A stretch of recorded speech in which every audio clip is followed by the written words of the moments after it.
পাশ দিয়ে যাচ্ছিলাম, তো এই দুই শয়তান বলতেছে যে কাকি এই বাড়ির ভিতরে একটা পেয়ারা গাছ আছে, চলো পেয়ারা খাবো। তো তার জন্য বাড়ির ভিতরে ঢুকলাম।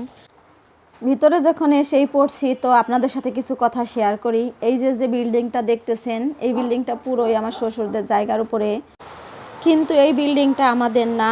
কেউ এই জায়গাটা ভোগ দখল করে বসে আছে। এটা যেহেতু আমার শ্বশুরদের পৈতৃক সম্পত্তি, তো এই বিল্ডিংয়ের তলায় আমার শ্বশুরের বাপ, চাচা, ভাই, বোন, এমনকি আমার শ্বশুরের অনেকগুলো ছেলে মেয়ে, চাচা শ্বশুর, চাচি শাশুড়ি, অনেকের কবর, প্রায় 22 থেকে 23টা কবর আছে এই বিল্ডিংয়ের তলায়। মাত্র কয়েক বছর আগে ওই বিল্ডিংটা এখানে ছিল না। ওই কোনায় ছোট্ট একটা টিনের ঘর ছিল। যে জায়গাটা তাদের ছিল, তাদের বসতি এখানে হয় না। তো আমার শ্বশুরকে অনেকবার বলছে জায়গাটা লিখে দেওয়ার জন্যে টাকার বিনিময়ে, কিন্তু কোনো মানুষই কোনোদিনও চাইবে না যে তার যেখানে তার বংশের প্রায় 20 থেকে 22টা কবর আছে সেই জায়গা বিক্রি করে খাইতে। শত দরিদ্র হলেও কেউ কোনোদিন চায় না যে কবর বিক্রি করে খাওয়ার জন্যে। তো আমার শ্বশুর বলছে যে না, আমি এই জায়গা বিক্রি করব না।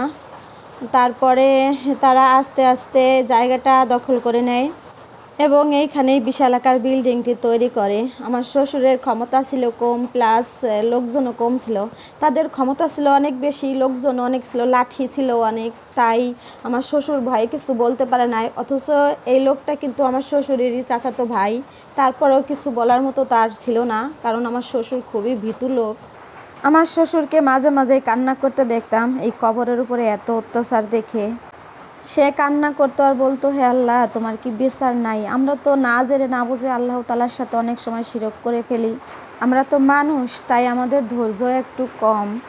আল্লাহ তো মহান, তার ধৈর্যও অনেক, তাই তিনি মানুষকে সুযোগ দেন ভালো হওয়ার, ভালো পথে আসার।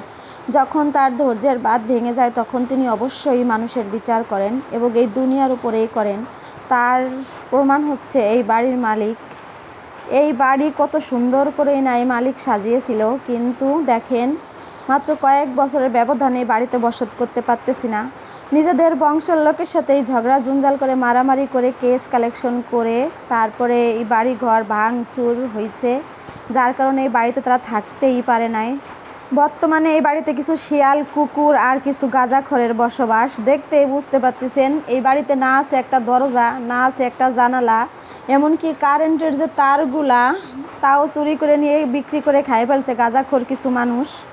বাড়ির সামনে যে গেটটা ছিল সেই গেটটাও নাই, পানির ট্যাঙ্কিটা পর্যন্ত নাই। সব মানে কি বলবো, শুধু কিছু ইট ছাড়া এই বাড়িতে আর কিছুই নাই, সবই ভাঙচুর হয়ে গেছে। প্লাস চুরি করে নিয়ে সব যার যার গাঁজা কিনে কিনে খাইছে। কেন বললাম জানেন যে এটা গাঁজাখোরের বসবাস হয়েছে? কারণ এই বাড়ির ভিতরে ঢোকার পরে এত পরিমাণে গাঁজার গন্ধ পাইছি, কি বলবো, শুধুই গাঁজার গন্ধ। যেদিকে যাই শুধুই গাঁজা গাঁজা গাঁজা, গাঁজা ছাড়ার জানি কিছুই নাই। আর এই বাড়িটা যখন ভাঙচুর হয়েছিল, তখন আমার শ্বশুরকে বলছিল যে আপনি শুধু অনুমতি দেন, বুলডোজার এনে বাড়ির ইট সব খসাই দেবো, আপনাদের কোনো ঝামেলা নিতে হবে না, কেস কালেকশন পুলিশ যা করা লাগে আমরাই করব। কিন্তু আমার শ্বশুর বলছেন না, অনেক কষ্ট করে বাড়ি ঘর উঠেছে, তাদের বিচার আল্লাহ তাআলাই করছে।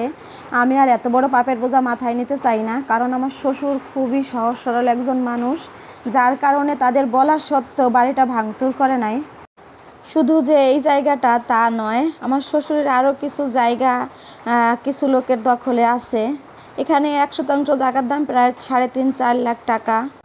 আর আমরা যে ধনী তাও কিন্তু না, আমরা কিন্তু নিম্ন মধ্যবিত্ত। তারপরেও কি বলবো, মানুষ জায়গাগুলো দখল করে আছে। তো এদের যেরকম আল্লাহ তাআলা বিচার করছে, অবশ্যই তাদেরও একদিন বিচার করবেন।